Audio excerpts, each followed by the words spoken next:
মানুষ হারিয়ে গেলেই মূল্যটা বোঝে। এই কথাটা পুরোপুরি সত্যি। প্রতিটা সম্পর্কের রিভেঞ্জ অফ নেচার বলে একটা কথা আছে। আমরা এই কথাটা জানি, কিন্তু কখনোই মানতে চাই না। আপনার জন্য একসময় যে মানুষটা পাগল ছিল, সেই মানুষটাই আপনাকে ধীরে ধীরে ভুলে যাবে, কারণ প্রকৃতির সমতা পছন্দ করে। নিজেকে ঢেলে যে ভালোবাসতে জানে, তাকে সম্পর্কে থাকা অবস্থায় মূল্যায়ন করলে আপনার হয়তোবা তাকে হারাতে হতো না। একটা মানুষ দিনের পর দিন আপনাকে বোঝাতে থাকবে সে আপনার সময় এবং কেয়ার চায়, আপনার নিকট সামান্যই চায়। তখন তাকে এই মূল্যায়নটুকু করবেন। দেখবেন তাকে সুখী করা অনেক বড় কিছু নয়, কিন্তু আপনাকে যে ভালোবেসে তার সময় ও কেয়ার দিয়ে আগলে ধরে, আপনার খোঁজ নেয়, তার প্রচণ্ড ব্যস্ততায় সে আপনাকে সত্যিই ভালোবাসে।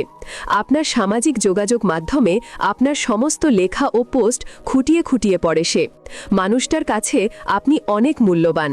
সে আপনার জন্য নিজের অবসর বের করে নেয়। এমন নয় যে সে অবসরে থাকে, তারও সোশ্যাল অ্যাক্টিভিটি আছে, তারও সংসার ও জীবনকর্ম পালন করতে হয়। আপনি হয়তোবা জানবেনই না, তার জন্য কেউ না কেউ এভাবেই অপেক্ষামান। আপনার ছোট ছোট অবহেলা, আপনার কেয়ারলেস মানসিকতা আপনার প্রিয় মানুষটাকে কোনো এক সময় ভীষণ দূরে নিয়ে যাবে। আপনি টেরও পাবেন না।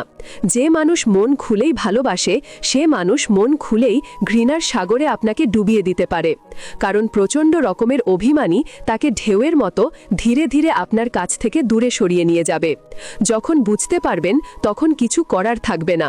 প্রেম চর দখলের মতো, কারণ যে প্রেমিক তার প্রেমকে ধরে রাখতে পারে না, সেটা প্রেম না, অভ্যাস মাত্র। ভালোবাসা হলো ফুল গাছ লাগানোর মতো, রোজ যত্ন নিতে হয়। সামান্য অবহেলা, অযত্নে সেটা মরে যেতে পারে। যখন আপনার প্রিয় মানুষটা আর তার প্রিয় মানুষের জায়গাটা দিবে না, তখন টের পাবেন কতটা ভালোবেসে আপনার জন্য অপেক্ষায় ছিল। আসলে এই কথাগুলো তখনই বুঝতে পারি যখন সম্পর্কের ম্যাজিকটাই চলে যায়।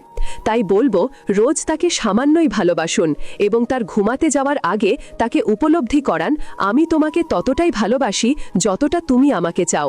তো বন্ধুরা, ভিডিওটা যদি ভালো লেগে থাকে তাহলে প্লিজ একটা লাইক করে দিও, কারণ তোমাদের একটা লাইক আমাকে পরবর্তী ভিডিও বানাতে অনেকটা মোটিভেট করে।